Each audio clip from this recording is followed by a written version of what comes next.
महाराज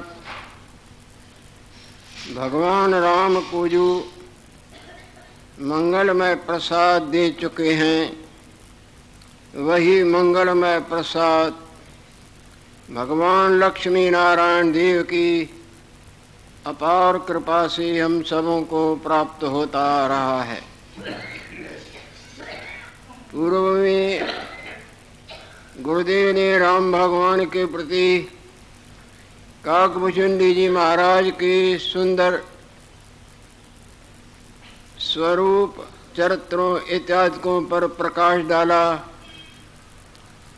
और उनसे जो कुछ भी पूछना था, उसके बाद काकभूषुंडी जी महाराज गुरुदेव के पूछने पर उन प्रश्नों का प्रेम पूर्वक उत्तर देने लगे हैं। कैसी है काकभूषुंडी जी महाराज की वाणी, मानो वेदों के वचन हैं और बड़ी गंभीर, बड़ी मधुर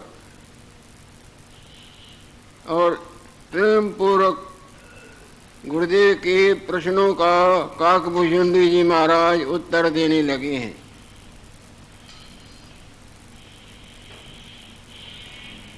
निर्वाण प्रकरण का 17वां अध्याय समाप्त हुआ और आगे 18वां अध्याय आरंभ होने जा रहा है, जिस अध्याय का शीर्षक है काकभूषुंडी जी महाराज ने माताओं का थोड़ा थोड़ा इस अध्याय में वर्णन किया है। काकभूषुंडी जी महाराज कह रहे हैं, भूषुंडोवाच, हे मुनीश्वर, इस संसार में जो बड़ा है वो देवादिदेव महादेव सबसे बड़ा है। सदाशिव जो सबों का नायक है, स्वामी है। जितने भी देवता हैं, देवताओं करके भी जो पूजनीय हैं, बड़े देव हैं, जिस करके उनका नाम ही महादेव है।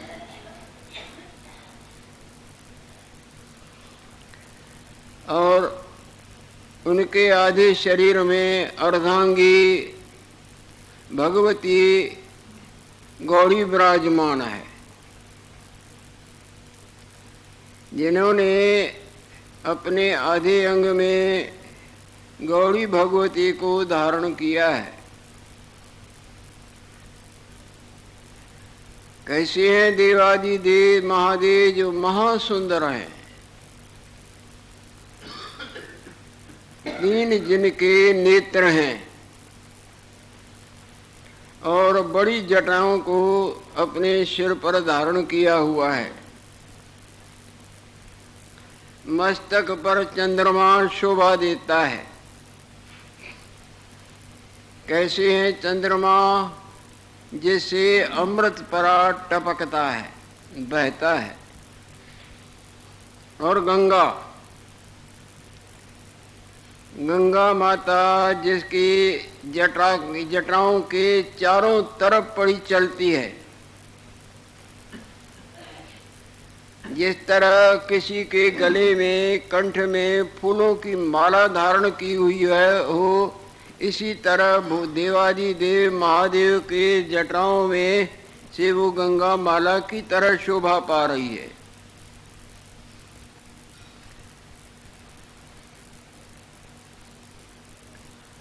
जैसे फूल माला कंठ की होती है, तैसे चलती है। और देवादिदेव महादेव का कंठ नीला है, कूल कालकूट विख के पान कर वो मानो गले में भूषण की तरह, जैसे कोई गले में रत्नों का हार धारण किए, ऐसे नील मणियों के हार की तरह देवादिदेव महादेव के गले में शोभा पा रही है।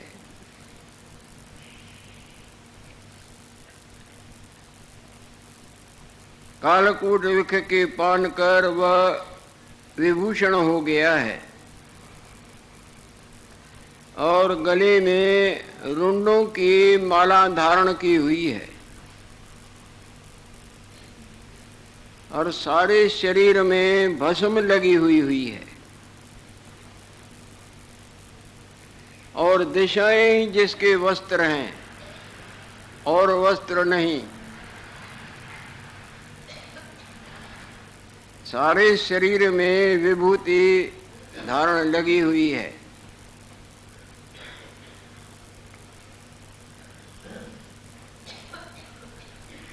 और शमशान ही जिसका घर है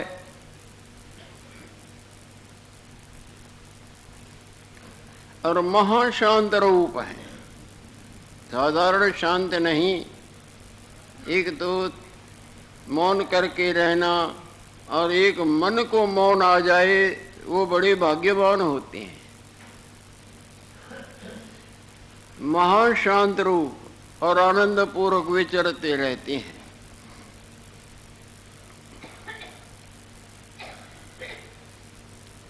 और देवादिदेव महादेव के साथ जो उनकी सेना है,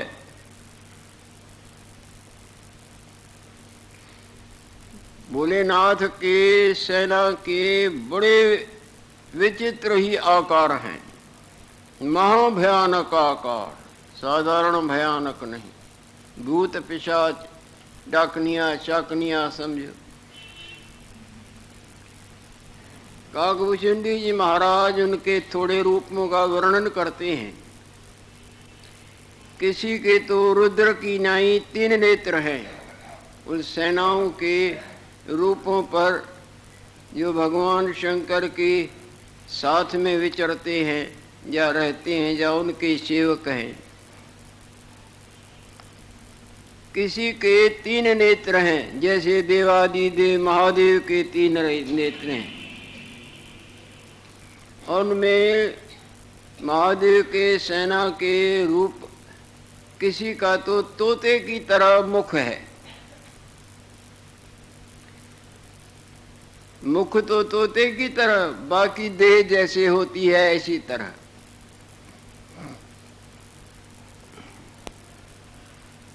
और किसी का ऊंट की तरह मुख है।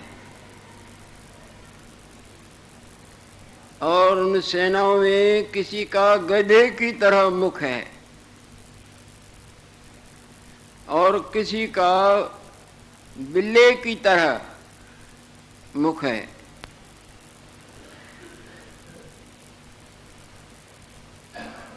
इस तरह के भूत पिशाच उनकी सेना विचरती रहती है। और कई तो जीवों के अंदर प्रवेश कर जाते हैं।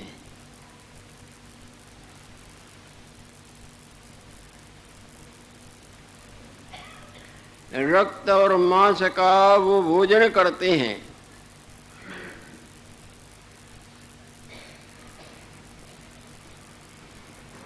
ये भगवान भूतनाथ के साथ उनकी सेना विचरती है।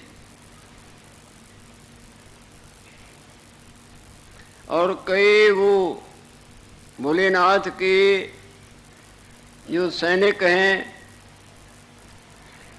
वो पहाड़ों में विचर रहते हैं, कई वनों में रहते हैं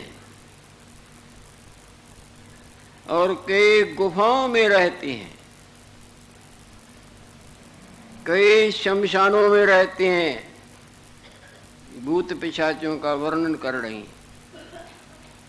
बहुत अद्भुत प्रसंग चल रहा है। अभी आगे जो सुनेंगे तो आश्चर्य को प्राप्त हो जाएंगे कि क्या लीला भगवान शंकर की।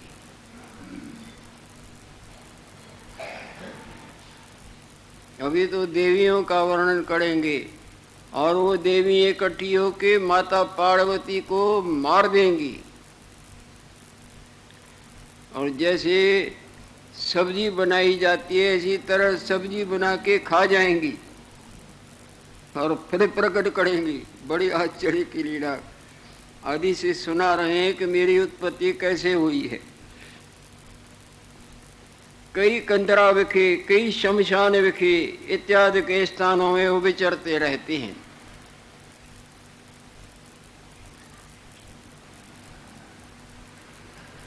और उनकी जो देवी हैं, ये तो भूतनाथ के अंचरों का, भूत पिशाचों का थोड़ा सा हवाल दिया, पर उनकी जो देवी हैं वो भी महाभयानक और विचित्र रूप है और बड़ी बलवान है।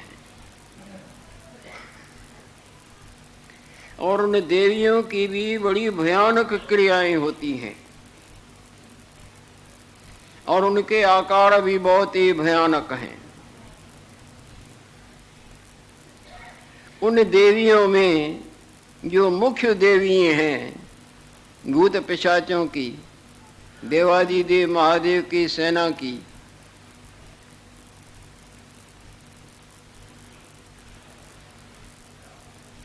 उन देवियों का जिन जिन दिशाओं में निवास है सो सुनो। जया नाम की जो देवी है और विजया,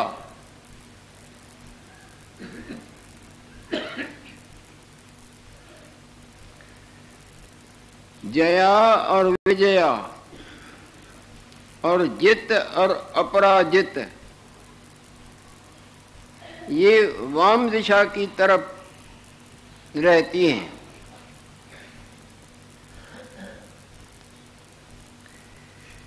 इनका आधारभूत तुम्बरु रुद्र है। तुम्बरु रुद्र के ये आश्रित रहती हैं, जया, विजया, जित और अपराजित।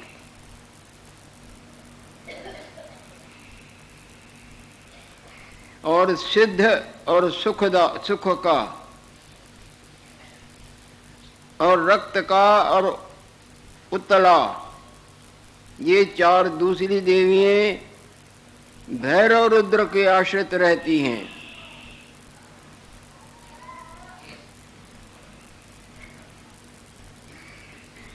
जितने भी रुद्र हैं सो सर्व देवियों के मध्य ये अष्टनायका, 8 इनमें ये मुख्य हैं जिनका भी नाम उच्चारण हुआ। जया, विजया और जित और अपराजित, सिद्ध और सुख का, रक्त का और उतला, ये भैरव रुद्र के आश्रित हैं। सो सर्व देवियों के मध्य यह अष्टनायका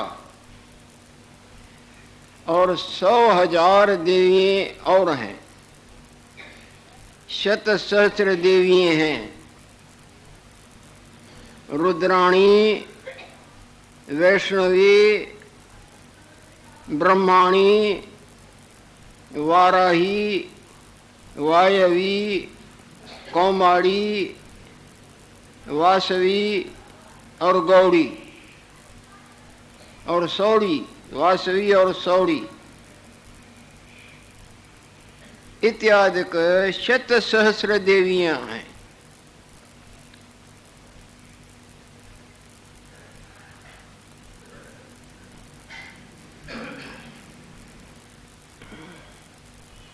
इत्यादि शत सहस्र देवियां हैं जो इनके साथ मिली हुई हैं।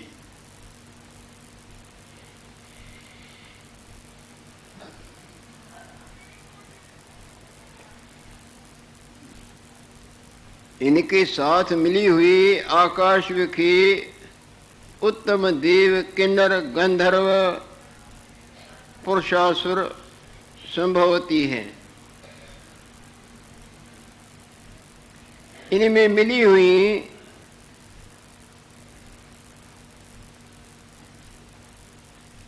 कई भूचर यानी पृथ्वी के कोटि हैं, अनंत प्रकार के रूप नाम धारण करने हारी हैं। पृथ्वी पर भी विचरती हैं और जीवों का भोजन करती हैं। उन देवियों में किसी का ऊंट वाहन है, कोई ऊंट पर चढ़ती है, किसी का गर्दभ वाहन है, किसी का काक कौआ, और कोई वानर पर सवारी करती हैं, किसी का वाहन तोता है, इत्यादि का वाहन तिनके तीनों जगत विखे रहते हैं, त्रिलोकी में रहते हैं।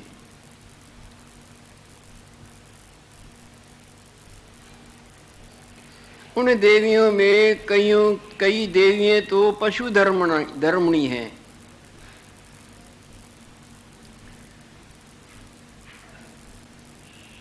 खाना पीना मांस मदिरा इत्यादि बरमुखता से जिस तरह जीव जीते हैं,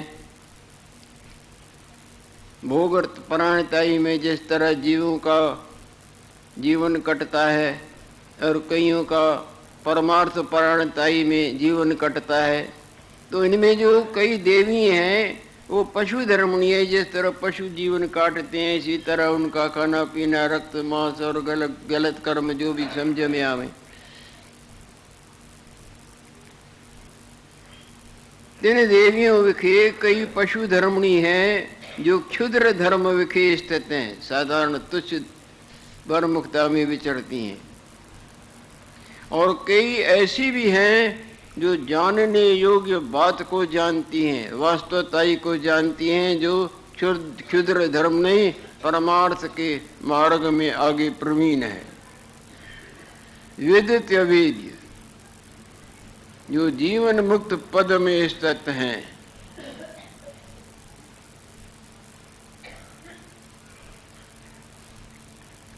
संसार में भी ऐसे नहीं, कई पशुओं की तरह जीवन काटते हैं, देखना सुनना खाना पीना शुद्धि अशुद्धि धर्म परायणताई का कोई परमार्थ का, और कई ऐसे हैं जो निर्मलताई से सत्वगुणी जीवन जीते हैं, ईश्वर परायणता धर्म परायणता का त्याग नहीं करते।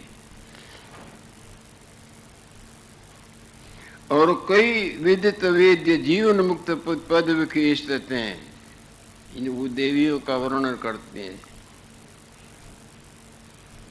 उनके मध्य में उनकी जो नायिका देवी है अलुम्बशा देवी,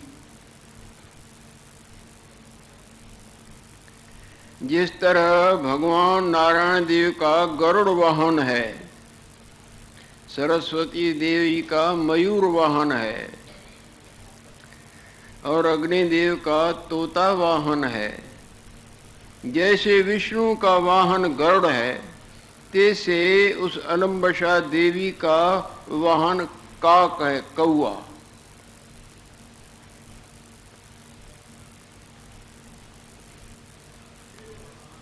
और वो जो अलम्बशा देवी है जिसका काक वाहन है,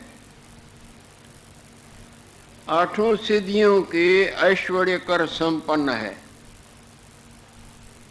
वो पशु धर्मणी नहीं, बल्कि वो महान सतोगुणी धर्मों को परमार्थताई के गंगा में नहाने वाली है, और विदित वेद्य है, जो जानना चाहिए संसार में उसको भली प्रकार जाना है। स्वप्ने का जानना या जागृत का जानना, अज्ञान निद्रा में जो जानना वो जानना, या ज्ञान जागृति का जानना। सो देवी अष्ट सिद्धि के ऐश्वर्य संयुक्त है। इन देवियों का जो थोड़ा सा वर्णन किया, सो देवी हैं जो करोड़ों के तादाद में हैं। एक समय में आपस में मिली, एक काल में समागम करत भई, और वो देवियाँ सब जैसे छोटे बड़े इकट्ठे हो जाएं, इसी तरह इकट्ठी होकर विचार करने लगीं।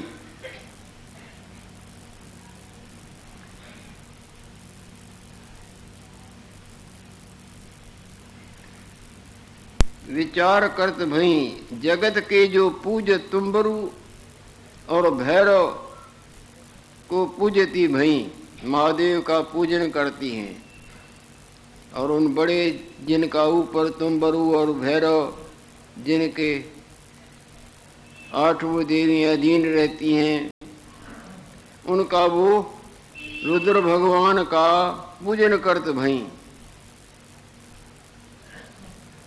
और आपस में उन्होंने विचार किया, उन देवियों ने, सदाशिव जो महारुद्र हैं, भैरव भगवान, सदाशिव हमारे साथ प्रेम पूर्वक बातचीत नहीं करते। एक तो आदर से बात की होती है, एक ऊपर ऊपर से। वो देवियाँ सब इकट्ठी हुई हैं एक दफे, और वे पूजा तो की, परंतु आपस में कहती हैं कि सदाशिव हमारे साथ प्रेम पूर्वक बात नहीं करते और हमको तुच्छ जानते हैं। ये वो देवियाँ आपस में बोल रही हैं कि हमको वो कुछ समझते ही नहीं है। हम सदाशिव को, महादेव को कुछ अपना चमत्कार दिखाएं।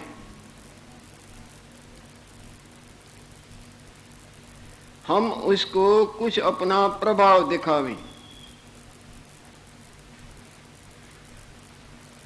अपना प्रभाव दिखाए बिना कोई किसी को समझता नहीं, मानता नहीं, आदर नहीं करता। जो देवी आपस में विचार करती हैं कि भगवान रुद्र महादेव हमारा कुछ समझते ही नहीं, आदर से बोलते ही नहीं, तो वो समझते हैं ये मन कुछ है ही नहीं, तो हम इनको कुछ अपना प्रभाव दिखाएं।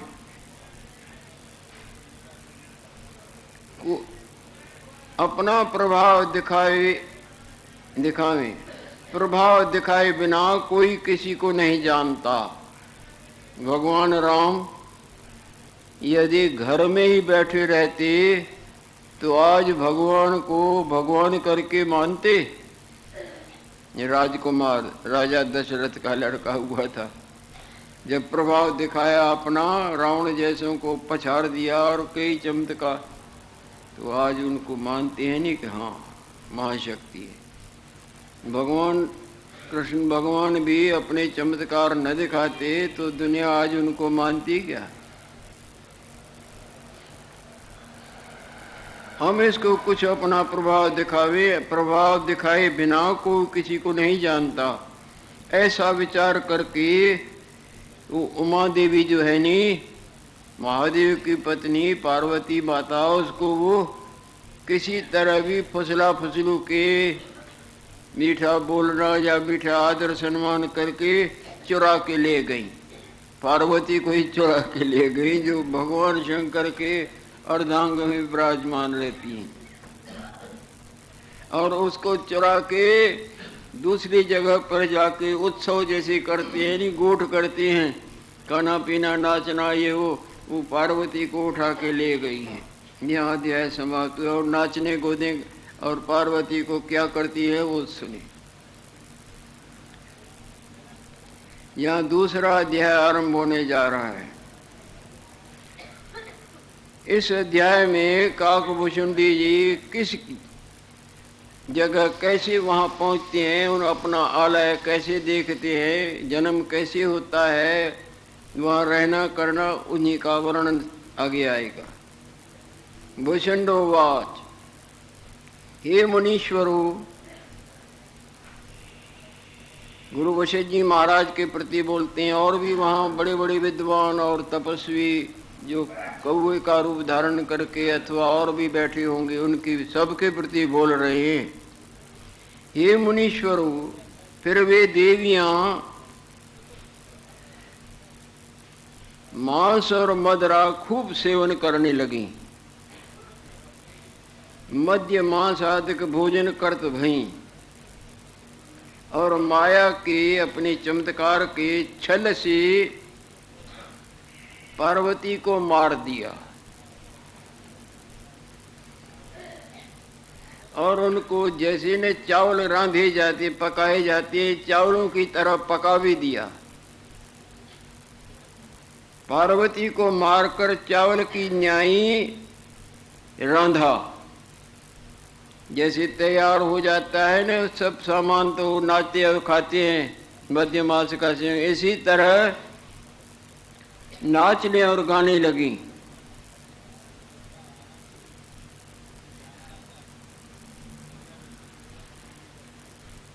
और नृत्य करने लगी। उसके कछुक अंग रांधे हुए सदाशिव को आन दिए। वो जो बनाए थे ना वो पार्वती का शरीर रांधा था, उस रांधे हुए में से कुछ को प्रसाद की तरह जैसे कोई किसी को देवे इसी तरह वो पार्वती के अंग भगवान शंकर को आके भेंट करती हैं कि आप भी ले। जब वो प्रसाद सामने आया तो भगवान शंकर चौंक गए, अरे ये हार तो नहीं, ये तो मेरी पार्वती को इन्होंने ऐसे किया है। तब सदाशिव ने जाना कि मेरी प्यारी पार्वती इनने मारी है, इन्होंने मेरी पार्वती देवी को मारा है। ऐसे निश्चय करके क्रोध करने लगे। भगवान शंकर को क्रोध आता है कि इन्होंने ये क्या किया है।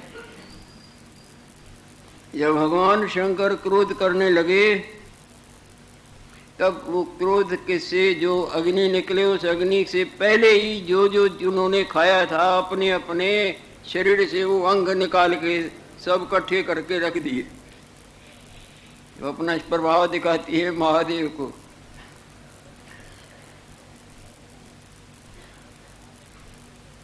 ऐसे निश्चय करके कोपने लगा। तब उन देवियों ने अपने अपने अंग थे उसके अंग निकासे, जो जो सेवन किया था। सौड़ी ने नेत्र निकासे, कौमारी ने नासिका निकाली। इस प्रकार अपने अपने अंग ते निकास कर तैसी ही पार्वती की मूर्ति ला के भगवान शंकर के सामने कर दी।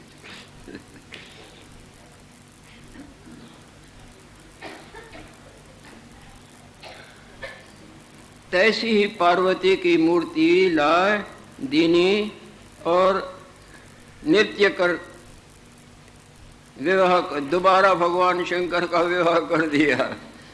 माया से जिस तरह फिल्म वाली माया दिखाते हैं इसी तरह उन्होंने माया से पार्वती का रूप बनाया और किया। नहीं तो माता ही है।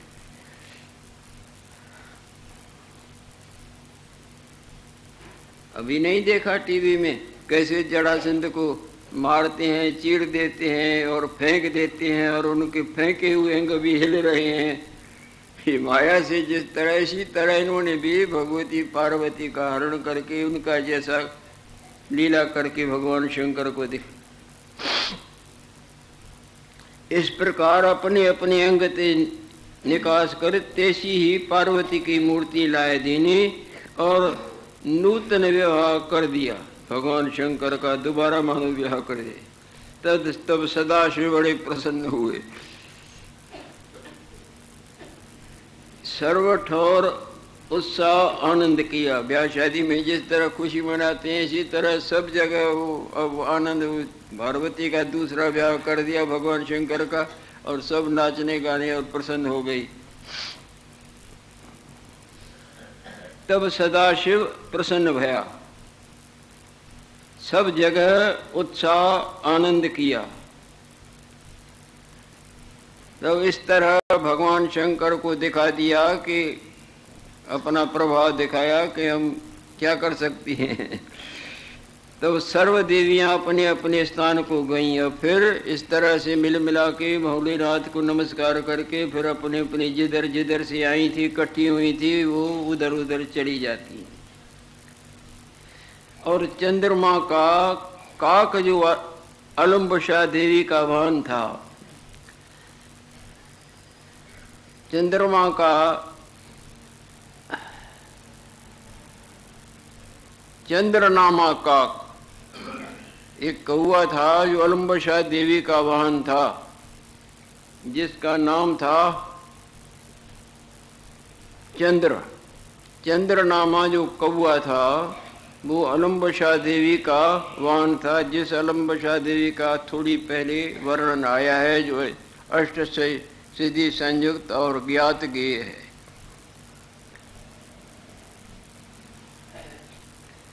अब वो चंद्रनामा जो काक है वो क्या करता है और आगे उनसे क्या उत्पत्ति होती है, जो समय रुकावट डालता है, वो आप प्रसंग आगे ही सुनने की।